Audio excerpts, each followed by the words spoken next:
Violeta Parra, ¿te pasaba? Nicanor. Mira, es que mi papá ¿Cuál era fue un el tipo... vínculo de tu familia? Sí, mis padres. Gente muy relacionada con la literatura. Y entonces ellos tenían muchas amistades que tenían que ver con... todos los intelectuales chilenses. La movida ¿ya? cultural de los 60. Claro, y mi casa era una casa que quedaba en Seminario con Irarrázaval. Y muchas cosas pasaban en el Instituto Pedagógico. En Macul. En Macul. Entonces las micros, la gente casi no tenía auto, mucha gente andaba, la mayor parte de la gente andaba en micro, veían luces en la casa de mi papá y se bajaban y entraban. Se instalaban ahí. Entonces empezaba el carrete, todos los días había un carrete Era una especie intelectual. de casa de cultura formal. Genial. Oye, era fantástico. Entonces... Y pasó aquí, pasó, me decía Violeta Parra y pasó...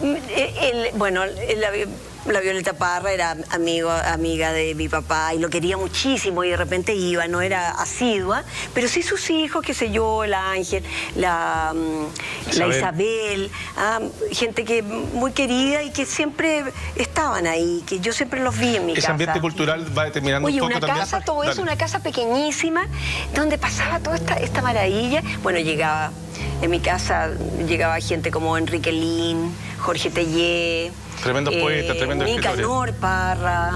Entonces se leían los poemas, gente que iba Los a ver presentaban. cosas y se hacían crítica. Mi madre es doctora en literatura, en ese tiempo estudiaba literatura, estudiaba castellano, porque esa era el ramo, digamos, la carrera, y después mis padres se exiliaron en México y ella hizo un doctorado afuera y trabajó en universidades. Pero entonces le iban a presentar sus textos, era como entonces, probarlo. claro, ¿no? probar. Y Someterlo entonces a la crítica. todos, de alguna manera, daban también opiniones sobre cómo suena una coma, cómo estaba el poema. Y también llegaba gente del folclore. ¿Ya? Y por eso que también llegaba la Violeta. Se tocaba mucha guitarra en mi casa, había mucha Las tocatas, po. tertulia, pero de gente que cantaba maravilloso. Entonces yo me nutrí. Ya, por eso- Oye, ¿y te armaste un puente más o menos como...? Me nutrí con gente del Ballet Nacional, iba gente.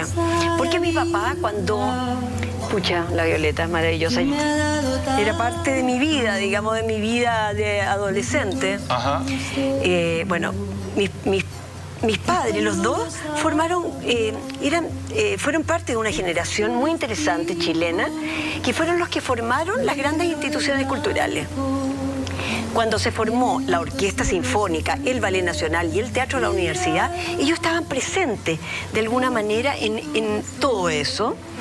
Y entonces, bueno, mis padres después se fueron por muy poco tiempo a Israel, volvieron y yo seguí es decir, yo, siendo una niñita, mi papá, a pesar de que yo era una niña, me llevaba a todos estos espectáculos, al Ballet Nacional, a los conciertos, Ya, pero entonces... y al teatro. Y el teatro yo lo veía entre cajas, que se llama, digamos, porque íbamos No a es ver bastidores. a los tíos, a los amigos de Ya, mi papá. acompañada, ya. Era muy familiar. Ya, pero entonces... Entonces yo creo que me fascinó esa cosa de esa especie de esquizofrenia. Entre que estás aquí, hola, ya... Y la ficción. Conocer el clan personaje, digamos, y después volvía, sí, pero la cuestión no sé qué. Y volvía. Buena. Qué sé yo. Eso era Ya, entonces, ya, pero solamente eso te fabuloso. marcó y por ende era muy probable que lo tuyo fuera el teatro y por ende, cachando la sensibilidad de tus papás, era imposible que se opusieran. Pero Exacto. sí, pero mi papá se oponía. ¿Pero cómo? Pues si él es el responsable en el fondo de que ¿Sabes por te qué? involucraran en eso. Porque como él conocía el medio, sabía que era duro. No te metas allá acá. Pucha, claro. Yo Hay otras cosas. te lo digo. Qué sé yo, la gente llora mira. por sus cosas. No, ¿Y qué no. pretendía el hombre si había creado un ambiente Pero cultural bueno, claro, ¿qué quería? muy Pero pasa. es muy determinante? Y el- Y entraste a